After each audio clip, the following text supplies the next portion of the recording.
juga bersama saya, komisaris dan owner juga dari PT Dwi Tunggal Jaya Abadi. Ada 8 negara yang kita proses saat ini di Bio Farma.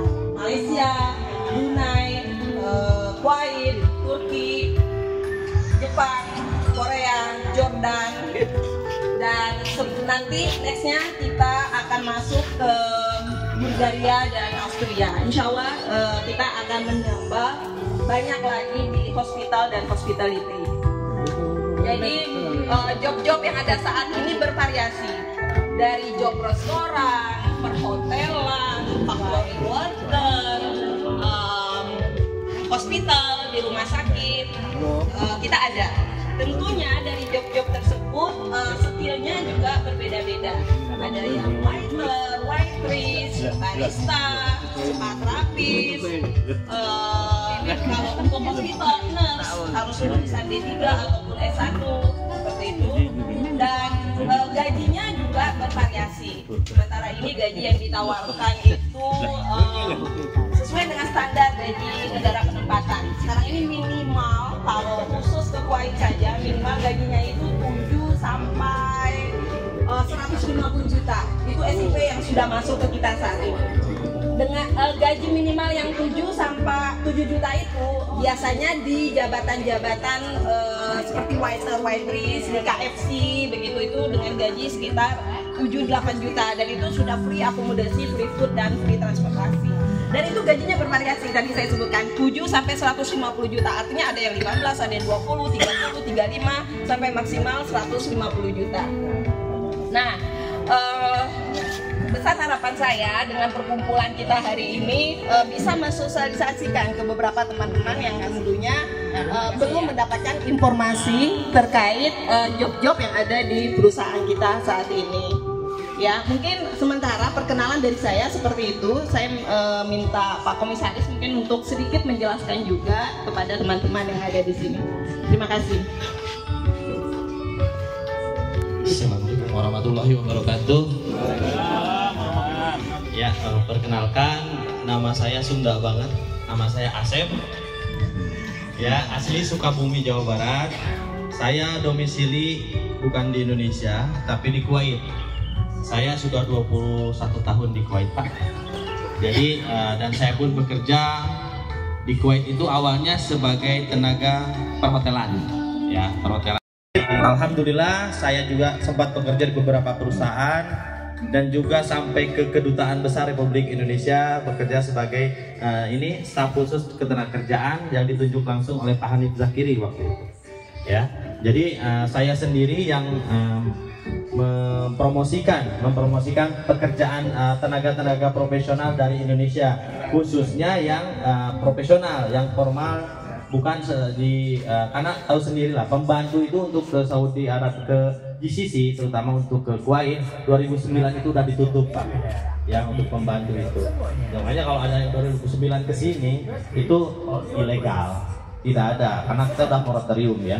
Dan dengan adanya kebijakan pemerintah untuk membuka lowongan pekerjaan sebesar-besar, makanya harus ditunjuk untuk di KBRI Kuwait mempromosikan tenaga kerja profesional dari bidang-bidang perhotelan, perminyakan, perawat, ya, banyak sekali, sampai tenaga terapis, tenaga spa terapis. Di Kuwait itu menjamur sekali, dan kebetulan sekarang sektor sektor terapis adalah sektor yang dikuasai oleh Indonesia, Pak. Ya. Kenapa kita di sini mungkin awam, ya, terapis atau spa seperti itu? Kenapa kok ada yang tanda kutip kan kalau di sini, ya, spa terapis itu mungkin takut mengirimkan ke sana? Jangan takut, karena di sana terapisnya profesional, spa profesional. Jadi laki-laki hanya memijit laki-laki dan perempuan hanya memijit perempuan. Jadi tidak ada yang seperti di kita, laki-laki bisa dipijit perempuan, perempuan bisa dipijit laki-laki, enggak gitu. Karena di sana terapis profesional dan spa profesional. Jadi benar-benar tenaga kerja yang udah ahli di bidangnya. Bidang terapisnya ada terapis Thailand, cara terapis Thailand, Swedia. Jadi udah dilatih sama kita, terutama yang banyaknya sih dari Jawa Barat dan dari Bali. Ya, terapis dan banyak menjamur, dan mereka gajinya lumayan 10 juta ke atas. Itu pokok, ya. Dalam waktu 1 bulan itu mereka take home pay bisa sampai 30 juta untuk masa itu, untuk pijat itu. Dan di sini tidak memerlukan lulusan SMP pun, asal mereka punya sertifikat terapis yang kita latih hanya 1 bulan, bisa bekerja di Kuwait sebagai tenaga terapis profesional. Kita hanya melatih 1 bulan dan bahasa dan terapisnya. Jadi kita latih terapis dan bahasanya udah bisa bekerja di Kuwait dengan gaji yang 10 juta ke atas, bahkan 1 bulan bisa mendapatkan 30 juta. Ya, kadang-kadang satu hari itu mereka punya 5 mendapatkan 8 customer misalnya.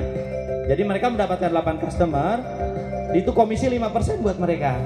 Jadi kadang-kadang 1 hari dengan tim itu mereka sampai dapat 1 juta atau 2 juta 1 hari. Ya, itu terapis loh. Itu yang di kita belum tergarap ya. Yang ada yang benar-benar kita masih buta lah intinya mungkin, bahwa terapis itu sangat besar dan kayak kacang goreng karena mereka mintanya banyak. Kayak kacang goreng. Terusan waiter, barista dan semuanya juga ada. Gitu.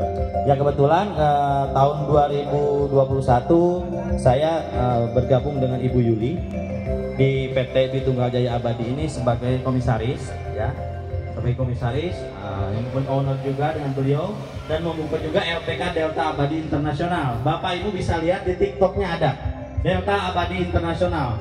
Kita kirimkan ke Kuwait, kemana-mana ada. Jadi kalau ada yang bertanya di luar, anak-anak, murid atau semuanya, silahkan dibuka TikToknya. Sekarang TikTok ada Delta Abadi Internasional. Di situ terlihat lowongannya apa, yang berangkatnya juga tiap hari siapa aja ada di situ. Jadi kita udah mengirimkan banyak sekali Delta Abadi Internasional.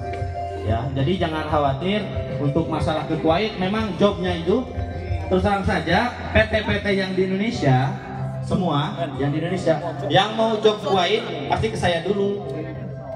Pasti saya dulu awalnya. Kenapa? Karena saya yang membuka Indonesian Business Meeting yang mempertemukan perusahaan Kuwait dengan perusahaan Indonesia, termasuk Ibu Yuni dan semuanya. Tapi karena sekarang saya udah bergabung dengan PT Dwi Tunggal, jadi bisa dibilang 95% job Kuwait ada di Dwi Tunggal Jaya Abadi. Ya, 95% loh Pak. Bukan sedikit. Yang lain PT-PT siap. Jadi beberapa pekerjaannya nanti kan di-sharing sama Ibu Mun, sama Ibu Yuli. Job-job yang ada di Kuwait itu jangan khawatir, gaji mereka itu gaji pokok saja 7 juta ya. Tapi di situ ada overtime-nya dihitung. Ya, hari libur mereka kalau masuk digaji dua kali gaji. Jadi intinya sistem tenaga kerjanya udah maju dan itu dibayarkan gitu kan. Cutinya seperti apa setiap tahun berapa bulan, udah lebih dari ini apa? Hukum ketenaga kerjaan lebih bagus dari Indonesia tuh ya. Gitu intinya dari segi gaji dan segalanya udah aman lah. Dan untuk perlindungan di sana kita melindungi dari mulai anak yang berangkat sampai kembali, itu merupakan perlindungan kita. Jadi jangan khawatir ada misalnya ada keterlambatan gaji dan segalanya, itu udah tanggung jawab kita karena kita punya perwakilan ya, terutama saya juga domisili di sana. Jadi saya itu tahu usernya, tahu yang punya perusahaannya gitu. Yang punya perusahaannya. Jadi saya biasanya ketemu dengan yang punya perusahaan, baru ke HRD-nya lah. HRD-nya minta dari Indonesia, malah dari Indonesia. Jadi jangan khawatir untuk perlindungannya dan keamanannya, karena memang perusahaan-perusahaan yang saya ambil jobnya itu yang benar-benar saya udah aman lah, karena udah ya Bapak kalau 20 tahun di sini ya udah tahu lah mungkin dari A sampai Z-nya ya gitu ya. Dan Kuwait itu bukan negara yang besar, Kuwait itu sebesar Jabodetabek Pak, berbatasan dengan Saudi, berbatasan dengan Irak, berbatasan dengan Iran. Dan ada juga beberapa yang dari Indonesia kadang-kadang pingin ke Saudi. Kenapa? Alasannya apa? Umroh. Padahal dari Kuwait pun umroh sama, murah. Cuman 5 juta itu udah 10 hari di sana dengan hotel. Pulang pergi dengan bis. Sama aja. Jadi Kuwait itu dekat perbatasan. Saya sendiri di Waprak, perkebunan saya, alhamdulillah saya punya perkebunan kurma juga. Saya punya tambak juga ikan di sana, punya sendiri ya. Rumah saya juga nggak ngontrak, hanya rumah sendiri di Kuwaitnya, alhamdulillah. Jadi kalau mau ke belanja itu lebih dekat ke kota, lebih ke Saudi. Saya lebih milih ke Saudi Pak. Ke Saudi cuma 30 menit, naik mobil sendiri. Ke kota 1 jam, gitu kan? Nanti kalau per orang ini dapat 100 bisa saya ngajak ke sana ya? Insya Allah itu pasti. Insya Allah pasti itu. Oke, men bun. Harus orang muda ya. Jadi insya Allah lah peluang kerja di Kuwait sangat banyak dan kebetulan kemarin juga kita buka peluang ke Jordan. Jordan dan Kuwait sama Pak, Bu, sama. Dan mintanya bahasa Inggris aja dan jangan khawatir kita udah buka juga, makanya saya bilang kita buka LPK Delta Abadi Internasional yang melatih bahasa Inggris dan skillnya, keahliannya. Kita di situ dilatih keahliannya, misalnya anak-anak pondok pesantren dari Al-Fat Sukabumi itu udah berangkat banyak ke Kuwait. Mereka formalnya juga job yang ada di Jepang, Korea, Brunei Darussalam juga udah mulai formalnya udah meminta kita ya. Dan untuk masalah biaya nanti Ibu Mun sama Bu Yuli ya udah nanti lebih jelas lah. Rinciannya akan kita kasih kepada bapak-bapak ibu semuanya. Dan kita udah membuka cabang yang ada di Jalan Kutilang di Pare. Ya, di Pare untuk bahasa Inggris dan pelatihannya. Jadi anak yang nggak bisa bahasa Inggris usia 18 sampai 30 ya itu yang produktif Pak. 18 sampai 30. Karena untuk Turki, untuk Jordan itu 18 tahun bisa masuk. Tapi kalau Kuwait 21 tahun minimal. Untuk Kuwait 21 tahun minimal kontrak kerja keluarnya. Dari 18. Enggak, itu untuk Turki, Jordan, Uni Emirat Arab bisa. Kalau Kuwait 21 tahun sampai 30 tahun itu usia produktif yang bisa keluar visa. Ya. Jadi lek sampai 12 yo bisa masuk ke Turki atau ke Jordan atau ke Jepang gitu. Kalau usianya udah 21 tahun itu ke Kuwait bisa. Ya karena kalau Kuwait itu di bawah 21 tahun itu tidak keluar visa. Tidak keluar visa kerja, tidak mengeluarkan. Karena mereka hukum ketenagakerjaannya orang yang bekerja itu usianya harus minimal 21 tahun.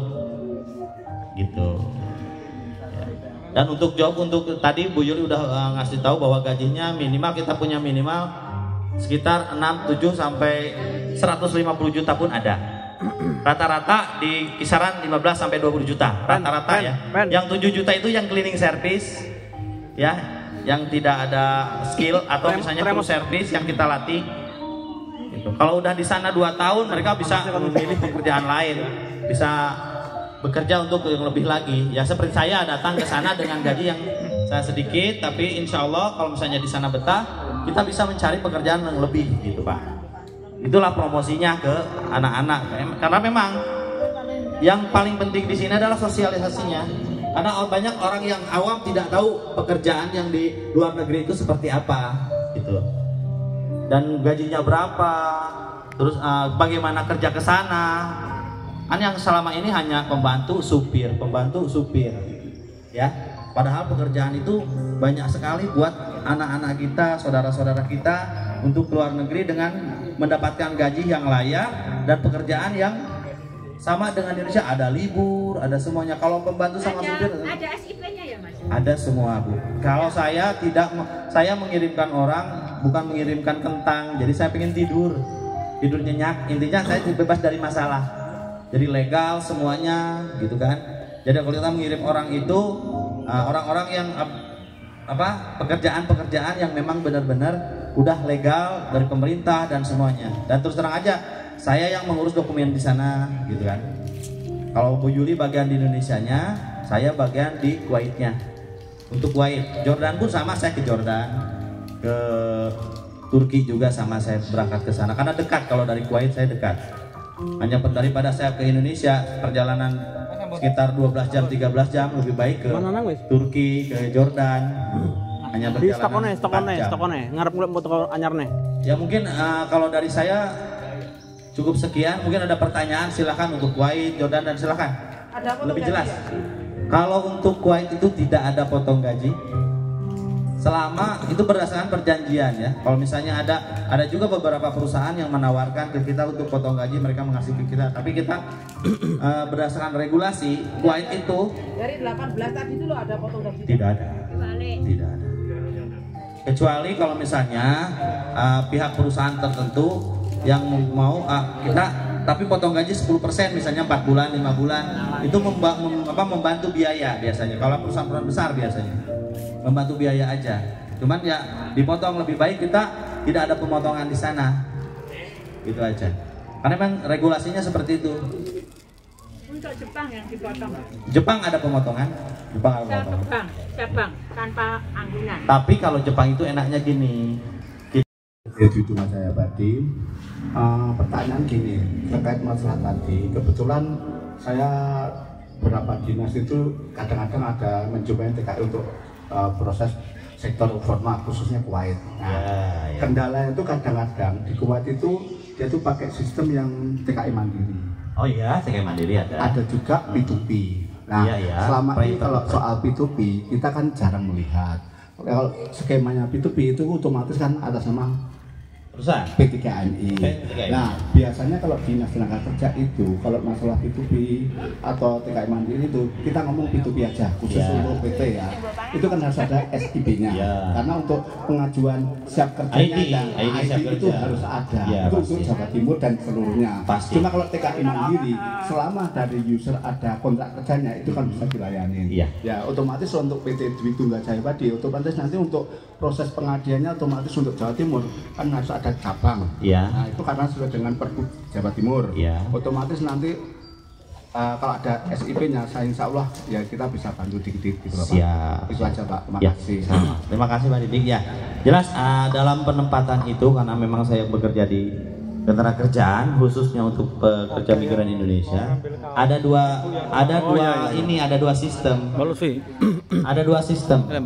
Jadi yang pertama anak bisa langsung secara mandiri ya, secara mandiri langsung. Tapi itu riskan sekali karena anak kadang-kadang tidak tahu kondisi dan situasi perusahaan di sana. Gitu, makanya dianjurkan dengan adanya SIP, Pak. Dan saya terus terang aja, semua job yang ke kita itu ada SIP-nya. Kalau mandiri itu hanya merekrut menunggu proses di Jakarta, biasanya seperti itu. Dan pemantapan di sini bukan hanya pemantapan, ini skillnya juga, skill ditambah. Ini kan 2 minggu. Ya 2 minggu, ada yang 2 minggu kalau misalnya udah skillnya bagus. Karena kita tidak memberangkatkan karena ada anak yang berbohong biasanya. Kalau misalnya di sininya udah memang bekerja, pengalaman dan segalanya boleh. Tapi kalau misalnya memang tidak ada pengalaman sama sekali di bidang itu, ya kita dihalatinya di situ, di bidang tersebut. Berapa lama pemantapan? Ya 2 minggu sampai 1 bulan. Di mana itu? Di Jakarta atau di Pare. Oh gitu, siap. Gitu. Karena kita latih akhlakul karimahnya juga, kayak mahasiswa non juga. Kita akhlaknya juga, attitude-nya, semuanya dilatih juga sama kita. Keselarasan gitu. Keselarasannya. Untuk biaya pemantapan berapa? Ya sampai sama, karena dia tinggal di sana dan nginap di sana. Kecuali kalau tidak nginap di sana, ya nggak masalah, misalnya ngekos di luar. Wajib pelatihan. Tetap pemantapan ada, pemantapan skill, Pak. Tapi saya harapkan semuanya masuk dulu ke pelatihan. Kenapa? Karena di situ akan dilatih, Pak. Akan dilatih skillnya gimana dan sesuai dengan kebutuhan yang ada di negara Kuwait, negara penempatan. Maaf, Mas Asep, ini ada pertanyaan. Yang non Muslim bisa masuk nggak? Bisa. Non Muslim bisa. Kalau untuk Kuwait, Kristen, Hindu, dari semuanya bisa. Sekali lagi ini Mbak Yuli untuk pemantapan karena sudah mahir bahasa Inggris dikenakan berapa? 2 juta. 2 juta. Karena yang dilatih itu seperti yang dibilang tadi bukan hanya bahasa Inggrisnya, Pak. Tetapi di skillnya, Pak. Skillnya juga, budayanya juga akan kita latih. Kecuali yang dari sininya memang udah profesional atau profesional di bidangnya, gitu nggak masalah. Sekali lagi, diulang lagi. Untuk biaya penempatan pakai anggunan buat bisa ya nanti? Pakai agunan, iya. Oke. Pakai agunan. Tapi tetap mengikuti aturan bank. Pakai agunan tetap mengikuti aturan bank, yaitu tetap ada by checking dari pihak banknya. Cukup enggak? Seperti itu. Jadi apakah diberikan pinjaman atau tidak itu menjadi kewenangan penuh dari pihak bank, Pak. Yang penting ada. Iya, kita ada jalannya, ada bank yang kerjasama, namun yang memberikan kebijakan boleh apa tidaknya kembali lagi kepada pihak bank. Ya. Oke, Mbak Yuli mau tanya nih, dari mulai dia masuk pelatihan sampai dia play terbang itu berapa bulan? masuk pelatihan sampai play. Kita biasanya perhitungannya bukan dari pelatihan ya, tetapi perhitungannya setelah kandidat terpilih dan menandatangani job offer. Kita perkirakan sekitar paling cepat 1 bulan, paling lama 3 bulan. Itu sudah bisa berangkat Sejak setelah penandatangan tanda tangan job offer. Oke. Ya, yang lain. Hah? Tato? Bertato? Tato tidak masalah, tergantung dari job nanti. Kalau misalnya di tangan, jobnya apa? Kalau servis kan nggak boleh. Oke. Kalau di bawah ini nggak masalah. Ya, yang penting tertutup juga, ya. Ya, dilihat juga tatunya di mana. Kalau di muka ya nggak boleh lah. Oke, siap. Mbak Din, ada lagi pertanyaan tato? Untuk selektifnya sebelum kita daftar di mana ini nanti, Pak Doni? Pak Doni, untuk daerah Blitar di Pak Doni, untuk Tulung Agung di Pak Didi. Karena kriteria kayak tinggi badan, berat badan itu kan sebelumnya harus. Iya. Kalau itu sih lebih ke standar saja sih Pak. Dari yang penting tinggi ideal. Badannya ideal, ya. Yang penting ini anak bisa dipasarkan nggak ke luar negeri. Iya. Ke Indomaret aja nggak masuk, bagaimana ke luar negeri? Gitu aja lah. Tadi umur maksimal toleransi berapa, Mbak? Umur maksimal toleransi kalau punya experience bisa 40. Oke, 40 kalau punya ya. experience ya. Minimal 21 tentunya, ya. Produktifnya itu Kita itu 30. 21 sampai 30 itu akan lebih bagus ya. Tapi kalau untuk penempatan ke Turki ataupun Jordan ataupun Jepang bisa 18 sampai 30 tahun. Oke. Susah masarin. Ya. User mana yang Oke, gimana kawan-kawan, masih ada pertanyaan? Kalau enggak kita nyanyi. 90 nggak bisa? Nanti untuk yang lain-lain bisa langsung ke saya ya. jarang yang mau, Pak. Gitu ya. Hah? Idealnya piro? Yang bertato boleh. Kan user, Pak. Bu Sining, Kalau kita Bu sebagai Sining, pemilik Mbak Lia, perusahaan, apakah mau ngambil? Pak Budi. Kan gitu aja pikirannya, gitu Iya. aja sih. Mbak Ati, cukup ngomongin ini loh, jadi kono, rasan-rasan senang ini. Besok sudah bisa mulai daftar ke Pak Doni. Oke, siap ya, cukup ya. Kalau udah cukup saya tutup. 80. Kita nyanyi ya. Intinya Bapak gini aja. Oke, terima kasih. Bapak sebagai pemilik